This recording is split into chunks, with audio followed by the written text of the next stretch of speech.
Samantala, palaboy na PWD sa parking attendant, arestado naman sa follow-up operation matapos na mamaril ng sampagita vendor sa Balanga City, Bataan. Aba, may baril. Bakit? Detalye na balita mula kay Danny Kumilang, RH37. Danny, good morning. Arestado sa ikinasang follow-up operation ng Balanga City Police ang isang palaboy na PWD, person with disability, na nagtatrabaho bilang parking attendant matapos mamaril ito ng isang sampagita vendor sa Capitol Drive, Balanga City, dakong alas 9 ng gabi ng araw na Sabado. Ayon sa ulat ng PNP, kinilalang suspect na si Emilito Reyes Matias, 52 taong gulang, palaboy sa lansangan at putol ang isang paa.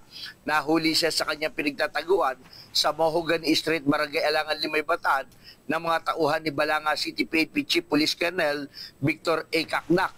Ayon sa investigasyon, binaril umano ng suspect ang biktima, edad 18 anyos, na isang sampagita vendor na residente ng Sitio Bani, Barangay Kataning, Balanga City.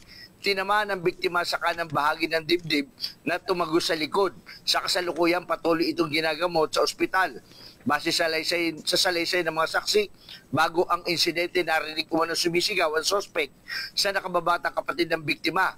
Nanlapitan siya ng biktima upang komprontahin, bigla raw itong bumunot ng baril at nagpaputok ng isang beses bago tumakas.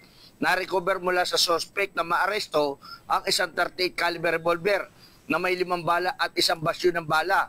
Naharap ngayon sa kasong frustrated homicide ang arestadong suspect. Danny Kumilang, RH37, DCRH, una sa Pilipinas, una sa Pilipino. Maraming salamat, Danny Kumilang.